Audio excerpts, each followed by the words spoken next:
واقعہ کربلا اس سے ریلیٹڈ نہیں ہے کہ جی ان کے اوپر پانی بند ہو گیا، ان کے اوپر ظلم ہوا، کتنے بندے شہید ہوئے، یہ سیکنڈری چیز ہے.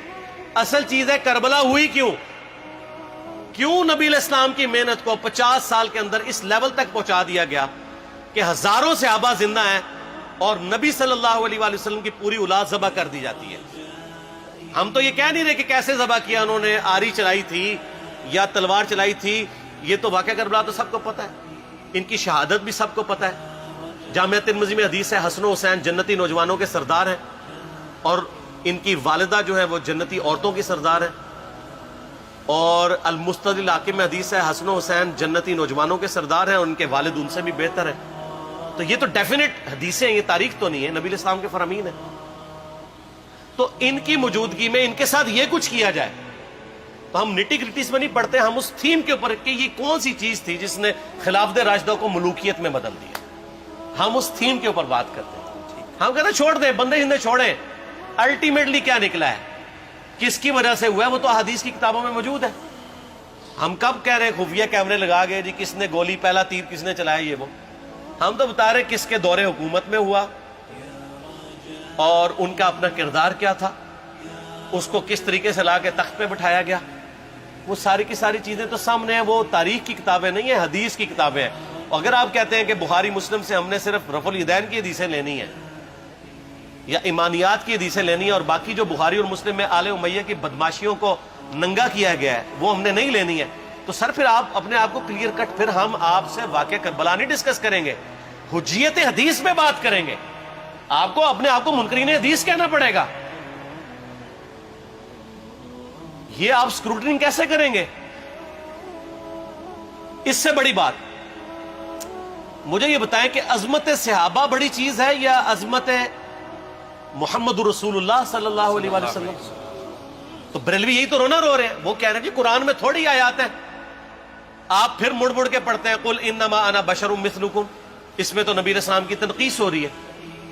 تو ہم ان کو کیا کہتے ہیں کہ تنقیص مقصد نہیں، نعوذ باللہ نہ ہو رہی ہے، آپ افضل البشر ہیں لیکن آپ کی سپیشیز بشر ہے. یہ ہم اپنا عقیدہ سمجھتے ہیں، وہ اس کو تنقیص شمار کرتے ہیں.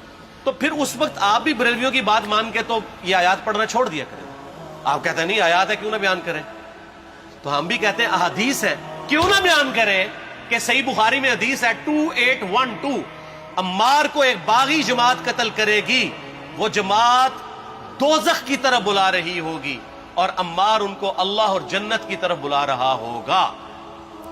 اب اس کے نرغے میں جو آتا ہے وہ آئے، میں اپنے نبی سے ٹکر لے لوں آپ لوگوں کے منہ کا خیال رکھتے ہوئے کہ میں نبی علیہ السلام کو کہوں کہ آپ نے کیوں ایسی بات کر دی کہ مولا علی کے مخالفین کو آپ نے دوزخ کی طرف بلانے والی جماعت کہہ دیا. تو لیں آپ ٹکر، جائیں سیدھا دوزخ میں. اور تھوڑی جرت کریں، آپ یہ کہا کریں کہ اے اللہ، اپنے لیے کہا کریں کہ اللہ تعالیٰ آپ کا حشر یزید اور یزید کے آباء و اجداد کے ساتھ کرے اور اس کی اولاد کے ساتھ. ہم کہتے ہیں کہ اللہ تعالیٰ ہمارا حشر جو ہے وہ مولا حسن حسین، مولا علی علیہ السلام اجمعین اور اہل بیت کے ساتھ کرے، آمین. اور آپ میں تو اتنی جرت نہیں آپ یہ بات بھی کر سکیں کیونکہ ان کو پتہ ہے. تو نبی علیہ السلام کی احادیث کو بیان کرنے کو یہ سمجھتے ہیں کہ جی اس سے مصیبت کھڑی ہو جائے گی تو اپنے آپ کو منکرین حدیث ڈکلیئر کریں. پھر حجیت حدیث کا مقدمہ ڈسکس ہوگا، پھر کربلا نہیں ڈسکس ہوگی. اور یہ ٹی وی پہ بھی آ کے مولوی بیٹھے ہوتے ہیں، سنیوں کے بھی شیعوں کے بھی، مڑ مڑ کے جی وہ یزید نے یہ کر دیا. وہ یزید نے کیا کیا ہے یار؟ وہ تو سسٹم کا نمائندہ بن کے آیا جو پیچھے سے خراب تھا. یزید کو لے کے بیٹھے ہیں، یزید یزید یزید یزید. بھائی پیچھے سے معاملہ خراب ہوا. اگر نہیں یقین آتا تو یہ بخاری مسلم کی میں نے آلموسٹ 200 سے زیادہ حدیث مین اسٹریم کی کتابوں سے اکثر بخاری مسلم جمع کیے، پڑھے. اور سر میں نے تو ان کو چیلنج دیا ہے یہ حدیثیں پڑھ کے نا اپنے ممبروں سے صرف ان حدیثوں کی تشریح اپنی پبلک کے سامنے کر دیں. نہیں کر سکتے تو وہ لعنت کے مستحق تو ہو رہے ہیں حق چھپا کے، اور قیامت دن کے منہ پہ لگام ڈالیے. اور پھر مڑ مڑ کے کہتے ہیں نہیں جی وہ کچھ چیزیں خاص ہوتی ہیں وہ عوام الناس کے سامنے نہیں کرنی چاہیے. وہ صحابہ کرام بھی بعض کا ایسی باتیں پبلکلی نہیں کرتے تھے. میں نے اس کے اوپر بڑا ایک میرا کلپ ہے یوٹیوب پہ، مولا علی سے متعلق 5 جھوٹ. تو میں نے کافی ساری چیزیں اس میں ڈسکس کی ہیں. لیکن میں یہ کہتا ہوں کہ اللہ کے بندو جو چیزیں نبی علیہ السلام نے منع کی ہیں بیان کرنے سے وہ تو ہم ڈسکس کر بھی نہیں رہے. میں نے آج تک آپ کو منافقین کے نام بتائے؟ آپ نے حذیفہ ابن یمان کو بتائے تھے نا آپ صلی اللہ علیہ وسلم نے؟ صحیح بخاری میں آتا ہے. تو میں نے آپ کو بتائے، آپ رازدار رسول تھے، وہ ختم ہوگی بات. میں نے کبھی ڈسکس کی ہے؟ اگرچہ میں نے صحیح مسلم کی حدیث 7035 نمبر ڈسکس کی ہے کہ نبی علیہ السلام نے فرمایا میرے صحابہ میں 12 منافق ہیں، وہ کبھی بھی جنت میں داخل نہیں ہوں گے یہاں تک کہ سوئی کی ناکے سے اونٹ نہ گزر جائے، اور ان میں سے 8 ایسا ہے جس کی کمر پہ دوبیلا پھوڑا نکلے گا. میں نے آج تک آپ کو بتایا کہ کس کس کی کمر پہ دوبیلا پھوڑا نکلا اور اس کی موت اسی پھوڑے میں ہوئی ہے؟ بتایا؟ تو میں تو وہ چیزیں ڈسکس بھی نہیں کر رہا، میں وہ چیزیں ڈسکس کر رہا ہوں جو نبی علیہ السلام نے علامات النبوہ میں بتائی ہیں. یہ امام بخاری حدیث نبوت کی دلیل کے چیپٹر میں لے کے آئے ہیں، اور امام بہقی نے 3500 احادیث پر مشتمل ایک کتاب لکھی ہے دلائل النبوہ، کہ ہم نبی صلی اللہ علیہ وسلم کو نبی کیوں مانتے ہیں، اس کے اوپر. اور اس میں یہ ساری حدیثیں عمار بن یاسر کے قتل والی لے کے آئے ہیں،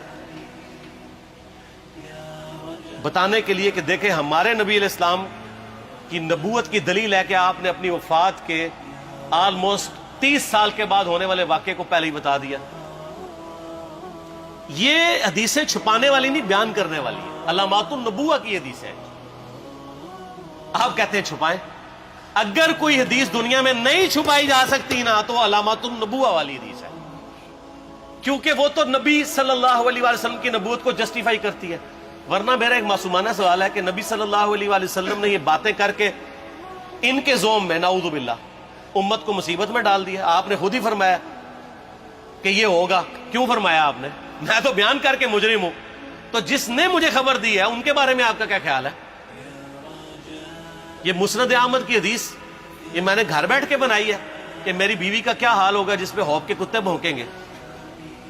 تو سیدہ عائشہ سے مجھ سے زیادہ نبی علیہ السلام کو محبت تھی، لیکن آپ اللہ کے پیغمبر تھے، آپ نے اپنے گھر کی خبر بھی نہیں چھپائی، بتا دی کہ یہ ہوگا.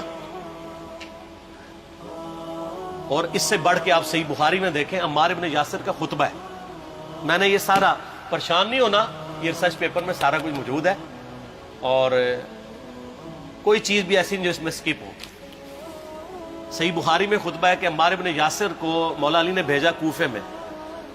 کوفے والے نیوٹرل ہو گئے تھے کیونکہ بصرہ سے سیدہ عائشہ آ رہی تھیں، اور وہاں پہ انہوں نے کہا نہ ہم سیدہ عائشہ کا ساتھ دیں گے نہ مولا علی کا دیں گے. تو عمار ابن یاسر کو تیار کرنے کے لیے، یعنی وہاں کے جو عوام تھی اس قتال کے لیے، مولا علی نے بھیجا. تو سیدنا عمار ابن یاسر نے وہاں پہ کوفے کے ممبر پہ خطبہ دیا. بخاری کے الفاظ ہیں، اوپر والی سیڑھی پہ عمار ابن یاسر نے حسن ابن علی کو بٹھایا، حالانکہ حسن ابن علی سے 4 گنا بڑی عمر تھی عمار ابن یاسر کی، 90 پلس ہو چکے ہوئے تھے، 3-4 گنا ان کی عمر تھی. لیکن اہل بیت کا احترام کیا، خود نچلی سیڑھی پہ بیٹھے. بخاری کے الفاظ ہیں کہ اے لوگو اللہ نے تمہیں آزمایا ہے، ایک طرف دنیا اور آخرت میں تمہارے نبی کی بیوی ہے سیدہ عائشہ، دنیا اور آخرت میں، یعنی عزت اپنی جگہ قائم. یہاں لوگ سمجھتے ہیں کسی کی غلطی آ گئی تو پتہ نہیں کیا ہو گیا. وہ یار اس کا مرتبہ اپنی جگہ ہے، غلطی اپنی جگہ ہے، پیغمبر نہیں ہے وہ. اور دوسری طرف علی ابن ابی طالب ہے. اللہ اب دیکھے گا تم عائشہ کی اطاعت کرتے ہو یا اللہ کی. علی کی نہیں، اللہ کی. کیوں؟ یا ایھا الذین آمنوا اطیعوا اللہ واطیعوا الرسول واولی الامر منکم. ان کا اولو الامر مولا علی ہیں، ان کی اطاعت واجب ہے. یہ اللہ نے آزمایا ہے کہ اللہ کی اطاعت کرتے ہو یا عائشہ کی. اور آپ حیران ہوں گے، یہ حدیث امام بخاری حضرت عائشہ کی فضیلت والے چیپٹر میں لے کے آئے ہیں. اگر امام بخاری مشورہ کر لیتے نا ناسبیوں سے تو انہوں نے کہا تھا سر آخری صحیح رکھو، پچھلا رہن دو، بلکہ پچھلے والا رکھو آخری والا رہن دو، کہ عائشہ دنیا اور آخرت میں. وہ حدیث گھڑنے کا میں آپ کو طریقہ بتاتا ہوں، کاٹ چھانٹ کرنے کا. وہ آدھی حدیثیں لکھتے ہیں نا، آدھی حدیث ایسے لکھتے ہیں امام بخاری کہ سیدہ عمار ابن یاسر نے خطبے کے دوران فرمایا کہ سیدہ عائشہ دنیا اور آخرت میں تمہارے نبی کی بیوی ہے، بس. لیکن امام بخاری نے پوری حدیث لی ہے، آگے وہ بھی ڈالا ہے کہ اللہ آزما رہا ہے کہ عائشہ کی اطاعت کرتے ہو یا اللہ کی؟ جیسے آپ کے علماء کر رہے ہیں. صحیح مسلم کی حدیث 6488 آدھی بیان کرتے ہیں سارے مولوی، بریلوی، دیوبندی، اہل حدیث سب. میرے صحابہ کو برا مت کہو. اگر تم میں سے کسی نے احد پہاڑ کے برابر بھی سونا خیرات کر دیا اور میرے صحابہ نے ایک مد یعنی 600 گرام خیرات کی، آدھا کلو، اس کے آدھے کو بھی نہیں پہنچ سکتا بس. حالانکہ یہ مسلم کی حدیث سٹارٹ اس سے ہوتی ہے کہ عبد الرحمن بن عوف کو خالد بن ولید نے گالیاں دی جھگڑے کے دوران. حالانکہ دونوں مسلمان تھے، دونوں صحابی تھے. آپ نے حضرت خالد بن ولید کو بلا کے ڈانٹا، فرمایا تم میرے صحابہ کو برا مت کہو. تو خالد بن ولید نے تو آگے سے نہیں کہا حضور میں بھی صحابی ہوں.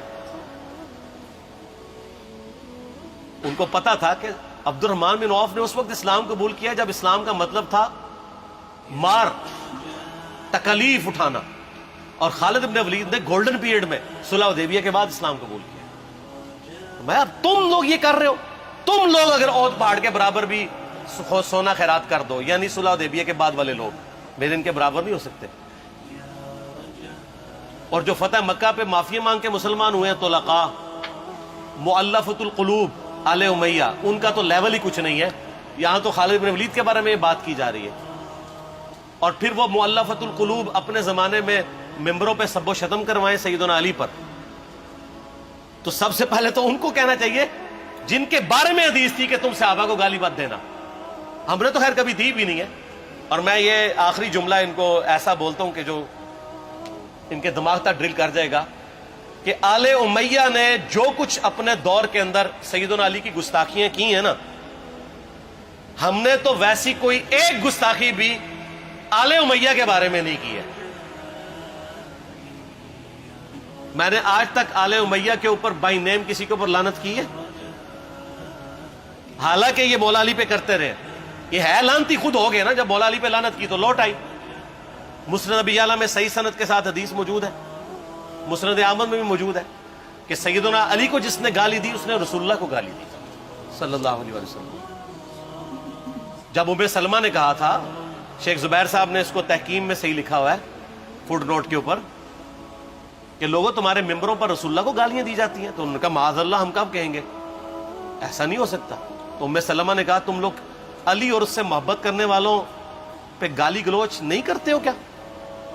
جبکہ میں نبی کی بیوی کہتی ہوں کہ سب سے زیادہ رسول اللہ سے محبت، سیدنا علی سے محبت نبی صلی اللہ علیہ وآلہ وسلم کرتے تھے. لہٰذا جب یہ تم کہتے ہو نا علی پر لعنت، علی سے محبت کرنے والوں پہ لعنت، تو یہ لعنت تو تم نبی علیہ السلام تک لے کے جا رہے ہو نعوذ باللہ، کیونکہ علی سے محبت کرنے والا پہلے نمبر پہ نبی صلی اللہ علیہ وآلہ وسلم ہے. اور پھر کہتے ہیں سب کا مطلب تنقید ہے. اور نہ، پرانیاں گلاں، پرانے بابے، پرانے بزرگ جھوٹے ہو. صحیح مسلم کھولو 6229 غدیر خم سے اگلی حدیث، لعن اللہ ابا التراب کے الفاظ ہیں، مٹی والے ابن ابی طالب پر لعنت، یہ الفاظ موجود ہے. سب کا ترجمہ لعنت ہی ہے، تنقید نہیں ہے. اچھا پھر میرا معصومانہ سوال ہے کہ اس کا مطلب ہے صحابہ پہ تنقید کرنا اچھا کام ہے؟ کہیں گے نہیں. تو بتاؤ یہ برا کام کون کرتا تھا؟ شیعہ کا ابا کون ہے؟ رافضیوں کا ابا کون ہے؟ آل امیہ. تو لہذا شیعہ نو میں کہنا کہ تسی شیخین کے اوپر بکواس اور تبرہ کرنے کی بجائے نا، آپ لوگوں کو حقائق بتائیں کہ ٹوٹی کمند کہاں. یہ سب مجرمین آل امیہ ہے. اور یہ آل امیہ اور بنو ہاشم کی لڑائیاں نبی علیہ السلام کی بعثت سے پہلے چل رہی تھی، صدیوں سے چل رہی تھی. وہ تو پھر اللہ نے بنو ہاشم کو نبوت کے لیے چنا تو ان کو یہ پھر جیلسی ہضم نہیں ہوئی، وہ چیز آگے چلتی رہی. خیر چھوڑ دیں، ایک تلخ ٹاپک ہے. صلاۃ بر محمد و آل محمد، اللہم صلی علی محمد و علی آل محمد. ٹھیک ہو؟